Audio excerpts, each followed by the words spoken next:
Hello guys, welcome to another session of Nadi Vedic astrology. I am your host Akashdeep Batra और ओम नमः शिवाय उसी से शुरू करेंगे। जय श्री राम। आज हम बात करेंगे बहुत ही इंपॉर्टेंट टॉपिक पे। मैं आप लोगों को लेकर के चलूँगा स्क्रीन पे। एक हस्बैंड वाइफ आए थे, उनकी लाइफ में सेकंड मैरिज हुई है, दोनों की सेकंड मैरिज हुई है और उसके बाद उनको हेल्थ की, जॉब से रिलेटेड प्रॉब्लम है, मैरिज से रिलेटेड प्रॉब्लम है। उनकी वो मैरिज टिकेगी कि नहीं टिकेगी, वो उस चीज़ के लिए आए थे। जॉब पे उनके सूली टकी हुई है, जॉब पे प्रमोशंस नहीं है, करियर इनकम बहुत ज़्यादा डगमगाया पड़ा है। फ़िलहाल पैसे तो कमा रहे हैं, परंतु जो बड़े साल से वो लोग सोच रहे हैं कि उनका जॉब में प्रमोशंस नहीं हो रहा, वो क्यों नहीं हो रहा, उसके बारे में बात करेंगे। हेल्थ से रिलेटेड प्रॉब्लम है, चाइल्ड बर्थ से रिलेटेड प्रॉब्लम है। तो ये बड़ी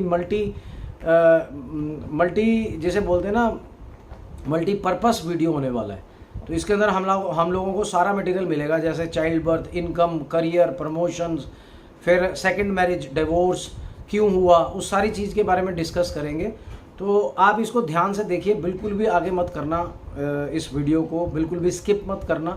जो भी लोग इंटरेस्टेड हैं, देखो मैं किसी का नाम डिस्क्लोज नहीं करता, मैं केवल उनकी कुंडली को डिस्कस कर रहा हूँ। ना नाम लूँगा, ना रहते कहाँ हैं, क्या है, date of birth, time, place बता सकता हूँ, वो मैं बता दूंगा ताकि आप भी देख सको। जो बड़े बड़े विद्वान हैं सोशल मीडिया में डाल रहे हैं, तो बड़ा चैलेंजिंग होता है ये सोशल मीडिया पे डालना। तो मैं नाम गुप्त रखता हूँ, मैं नाम नहीं बताऊँगा किसी का भी, कहाँ से हैं कोई नहीं बताऊँगा, हस्बैंड वाइफ हैं बस, ये डेट ऑफ बर्थ है, ये टाइम प्लेस है, बस इसी बारे में बात करेंगे। स्क्रीन रिकॉर्ड करिए, स्क्रीन पे चलते हैं, मैं आपको पूरा बताता हूँ कि भी क्या लॉजिक होता है, डिवोर्स क्यों हुआ, दोबारा मैरिज हुई तो अब क्या चांसेस हैं उनकी मैरिज के सक्सेस होने के, या क्या प्रॉब्लम्स आ रही हैं, वो सारी बातों को डिस्कस करेंगे। तो चलिए शुरू करते हैं आज का वीडियो। हेलो गाइज, तो जैसे हम लोग बात कर रहे हैं, ये एक लड़की है, सेकंड मैरिज है इनकी, तो इसके बारे में हम बात करेंगे। जैसे मैं आप लोगों को बता ही रहा था, अभी आप देखो जो ना, इसका जो चार्ट है, 7th हाउस का लॉर्ड है मून, जो कि सिंह राशि में बैठ गया 8th हाउस में। तो 8th हाउस में राहु, इसमें 6th में राहु, 8th में मून और 9th में और 12th में केतु। तो ये तीनों के तीनों हाउसेस इनके बहुत ज़्यादा ख़राब हो गए। 6, 8, 12 जोन सा होता है ना हाउस, वैसे ही ख़राब होता है। अब मैरिज की बात कर रहे हैं तो 1, 6, 10 जोन सा है ना, वो अपोज करता है मैरिज को। और 2, 7, 11, 2 ये वाला हाउस हो गया, जहाँ 11 नंबर देख रहे हो आप, 7 ये हाउस हो गया और 11 इसका गेन है। और इनका जो 12th हाउस होता है 1, 6 एंड 10, देखो ना, 1, 6, 10 राहु सैटर्न बैठ गए, तो 1, 6, 10 अपोज करता है मैरिज को। अब ये छोड़ दो, सैटर्न तुला राशि में है, ये राशि में है, वो राशि में है। अब ये देखो आप, इनका जो केतु है, ये जो मैं दिखा रहा हूँ आपको, 1, 10, 1, 10, 1, 6, 10 का कॉम्बिनेशन बना रहा है। वीनस में ना तो 2, 7, 11 है, जो कि मैरिज को प्रपोज करता है, और ना अपोज करने वाला है, 1, 6, 10 भी नहीं है। सन में भी 1 है केवल, कोई बड़ी बात नहीं है, पर मून में 1, 10 है, मार्स में, राहु में, सब में 1, 6, 10, 1, 6, 10 है, जो चलता आ रहा है। अब जब भी ये प्लैनेट्स वापस आएंगे, अभी तो मून की चल रही है, अभी इनकी मून की चल रही है, और जुपिटर में इनका डिवोर्स हुआ, जुपिटर में 2018-19 के अंदर इनका डिवोर्स हुआ, जो मैं आपको पीरियड बता रहा हूँ। और सैटर्न के पीरियड में डिवोर्स के पूरा प्रक्रिया ख़त्म हुई और दूसरी मैरिज भी हुई, क्योंकि 2, 11 भी आ गया है यहाँ पे, और 1, 6, 10 भी है, तो 5 नंबर भी आ रहा है यहाँ पे, तो ये इनकी मैरिज हुई। अब आगे आने वाले पीरियड में अगर हम इनका देखें, इनका डेट ऑफ बर्थ है 26 मार्च 1983। ये देखिए आप, 26 मार्च 1983, 3:22, और ये इनका जन्म कैलकाटा का है, वहीं की ये कुंडली है। और दूसरा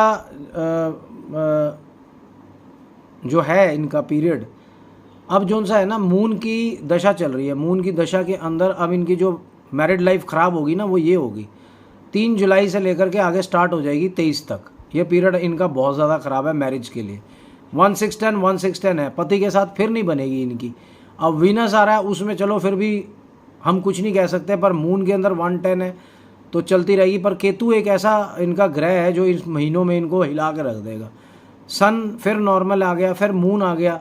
अब मून के अंदर मरकरी चल रहा है, तो मरकरी के पीरियड में भी 1, 6 है, तो अभी थोड़ी सी कम लड़ाई झगड़े होते हैं। नवे मैरिज हो गई है इनकी, और इसके आगे भी इनको प्रॉब्लम आएगी मैरिज के अंदर। तो मैरिज को बचाने के लिए इनको बहुत कुछ करना पड़ेगा। इनको ट्रीटमेंट बताया गया है, ये विचार कर रही है अभी, और अगर इन्होंने जल्दी विचार नहीं किया तो ये डिवोर्स में स्थिति बदल सकती है। अब इनका हम करियर देख लेते हैं। करियर के अंदर अब ये देखो आप 2 10 11 मतलब स्टेटस ही स्टेटस आ रहा है। 2 10 11 केतु इज़ गुड, वीनस फिर न्यूट्रल है, कुछ भी नहीं है। सन का भी वही हाल है। मून जो सा 2 7 10 11 है। अभी इनका मून का पीरियड चल रहा है, तो मून के अंदर मार्स का भी वही हाल है, स्टेटस ही स्टेटस आ रहा है। राहु में भी स्टेटस ही स्टेटस है। जुपिटर में थोड़ी सी इनकम है, पर वो खर्चे बहुत ज़्यादा है, खर्चीला, बहुत ज़्यादा खर्चे होते हैं, तो ऐसी बात आ रही है। सैटर्न का आ गया 2 10 11 आ गया, ये भी अच्छा है, पैसे तो आ रहे हैं पर खर्चे बहुत ज़्यादा हैं। तो अब मून के अंदर मरकरी चल रहा है, तो मरकरी के अंदर खर्चे ही खर्चे हैं, इसमें अभी पैसे ज़्यादा नहीं आ रहे होंगे। मून में 2 10 11 है, पर 8 12 के साथ है, खर्चों के साथ है। तो केतु इनके 12वें घर में बैठ गया, तो ये बैलेंस्ड वुमन है, बहुत ही ज़्यादा समझदार है, खर्चे भी सोच समझ के करती है। उसके बावजूद भी खर्चे इनके हो जाते हैं, वो रोकने पड़ेंगे। और जमा जो पूंजी है इनकी, वो भी है इनके पास, ऐसी बात नहीं है। 2 नंबर है, तो फैमिली का भी साथ है, तो तभी इनके साथ के साथ ही फैमिली भी बन गई दूसरी। पहली मैरिज से डिवोर्स हुआ, दूसरी फैमिली मिल गई। अभी नेक्स्ट हम इनके हस्बैंड के बारे में बात करते हैं। इनके हस्बैंड के बारे में हम बात करेंगे, पर पहले करियर के बारे में बात करें। अब केतु आ रहा है, इसमें बढ़ाएगा तो सही इनकम को 2022-23 में, परंतु बहुत ज़्यादा नुकसान लिखा हुआ है इसमें। आप ये देखिए ना, 6 8 12 से भरी पड़ी है कुंडली, नुकसान ही नुकसान है, और ब्लॉकेज भी है। तो ये नौकरी हो सकता है कि पीरियड में चली जाए, जिस चीज़ का इनको अभी अनुमान भी नहीं है। ये मेरे पास आए, मैंने इनको समझाया, इनको अभी कुछ नहीं समझ में आ रहा था, मैरिज के बारे में, करियर के बारे में, चाइल्ड बर्थ के बारे में। ये देखो, जैसे चाइल्ड बर्थ का मैं बात करता हूँ, तो इनके लिए ये ट्रीटमेंट जो सा है ना स्टोन्स का, बहुत इंपॉर्टेंट है, अदरवाइज़ बहुत ही मुश्किल हो जाएगी इनकी लाइफ में। ये देखिए चाइल्ड बर्थ है, अभी ये पीरियड चल रहा है मून मरकरी का, 2 5 है, 2 5 11 जो सा होता है ना, उसका कॉम्बिनेशन केतु में आ रहा है, परंतु 1 10 1 10 भी आ रहा है। देख रहे हो आप, इसके अंदर अपोज भी कर रहा है उसको, बच्चे को। तो ये सारी चीज़ें बिल्कुल इसकी है, बच्चों के लिए भी प्रॉब्लम है। अभी इनका ऑपरेशन हुआ है, तो ये हस्बैंड वाइफ आए थे मेरे पास। तो ये करियर के अंदर प्रॉब्लम आ रही है, बच्चे के अंदर प्रॉब्लम आ रही है, हेल्थ के अंदर प्रॉब्लम है, और मैरिज के अंदर प्रॉब्लम है। अब इनके हम हस्बैंड के बारे में, इनके हस्बैंड का है, ये उनके हस्बैंड का करियर है, इसके अंदर भी सूली लटक रही है, राहु की चल रही है। तो आप राहु देख लीजिए, केवल 10 11 बता रहा है, परंतु 5 8 12 6 8 12 है यहाँ पर राहु का। और राहु के अंदर, राहु जब चल रहा था 2009-12 में, तब भी प्रॉब्लम थी। जुपिटर में फिर भी ठीक था, 7 10 है, 11 नहीं है जुपिटर में कहीं पे भी। तो 11 से ही इनकम, करियर, ग्रोथ और एक्सपेंशन या प्रमोशंस मिलती हैं, जो नहीं है। तो जुपिटर में भी नहीं हुई, सैटर्न में भी नहीं हुई, मरकरी केतु सब में आप देख लीजिए। सैटर्न के पीरियड में फिर भी थोड़ा अच्छा था, 14 और 17 का पीरियड है करियर के लिए, जो इनका हस्बैंड है उनके लिए। अब वीनस चल रहा है, तो वीनस के अंदर तो बिल्कुल भी नहीं है, 5 8 12 6 8 12 है। वीनस इनका 2024 तक चलेगा। इनका डेट ऑफ बर्थ है 8-10-1979, लैटिट्यूड 023, और मध्य प्रदेश के हैं ये हस्बैंड इनके, और वहीं का ही जन्म है इनका 8 अक्टूबर 1979। और इनकी जो वाइफ है, उनका मैंने जन्म आपको पहले ही बताया है, उनका है 26 मार्च 1983, कोलकाता का जन्म है, और 3:22 का है। और इनका जो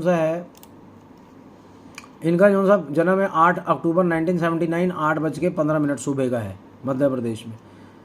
तो ये इनका करियर है। अब मैं आपको इनका मैरिज का बता देता हूँ। देखो जी, मैरिज में भी बहुत प्रॉब्लम आ रही है, जो ये समझ नहीं पा रहे हैं। इनको लग रहा है कि मेरी जॉब मेरी मेहनत की वजह से है, इनको किस्मत का कुछ नहीं पता।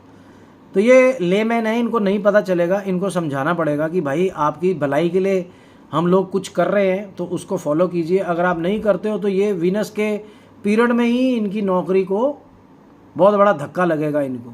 और उसके बाद सन आ रहा है, सन के अंदर भी देख लीजिए आप, 10 11 इस ऐसे अंदाज में है कि भी उसको कोई बेनिफिट नहीं मिलेगा।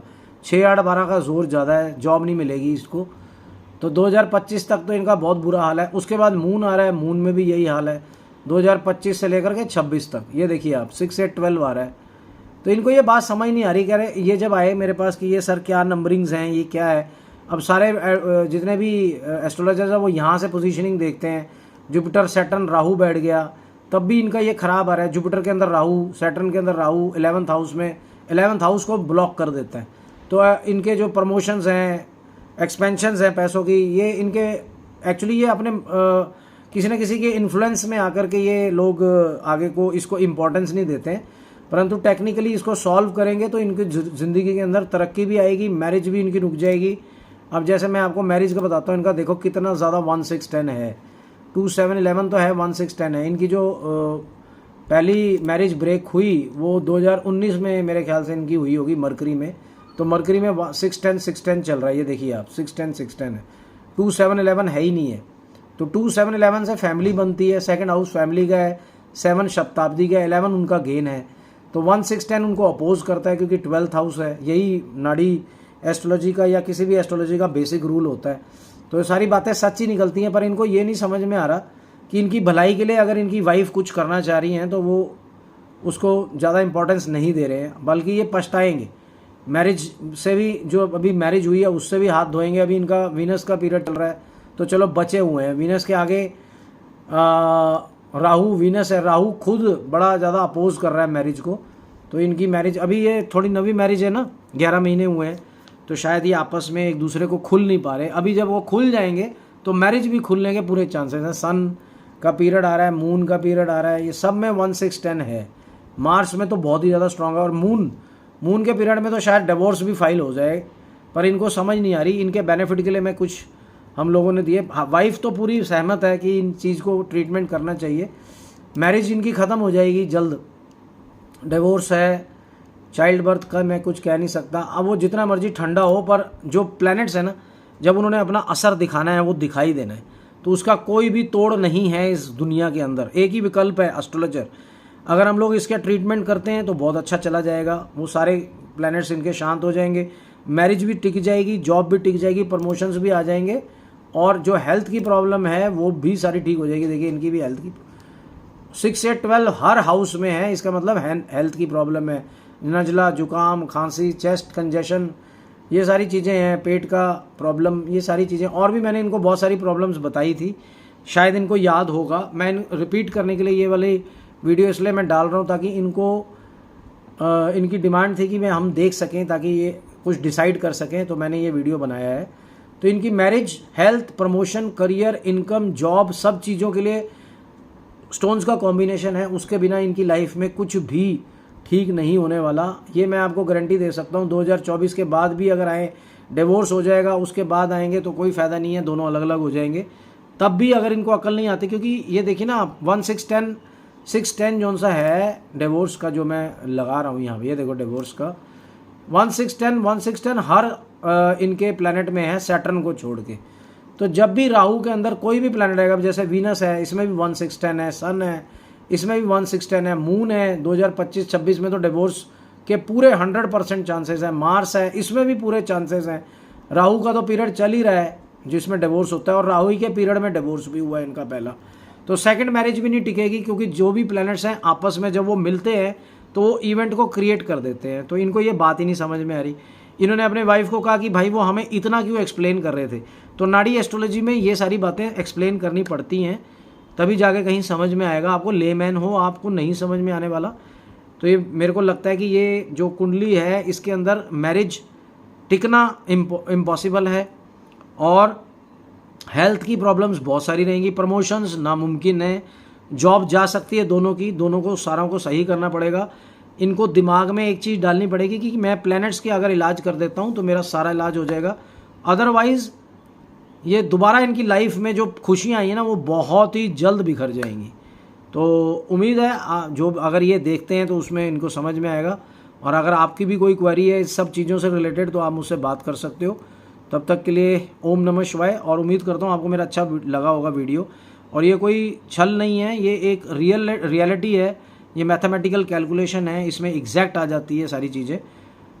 तो तब तक के लिए अगले वीडियो में बात करेंगे किसी न किसी की। और एक और लड़का है जिसने मेरे को रिक्वेस्ट करी है, धनुष है उसका नाम, वो कह रहा है कि सर आप मेरा नाम भी ले सकते हो, मैं आपसे बात भी कर लूँगा। पर मैं ज़्यादा बात नहीं करना चाहता, लोगों को लगेगा मैंने अपने आप ये क्रिएट करी है बातें। पर उसकी कुंडली ज़रूर डिस्कस कर दूँगा कि उसकी प्रॉब्लम क्या थी, कैसे था, करियर इनकम से ही रिलेटेड है, और भी बहुत सारी चीज़ें हैं। तो अगले वीडियो में मिलेंगे, धनुष के वीडियो के साथ मैं डिस्कस करूँगा। तब तक के लिए ओम नमः शिवाय।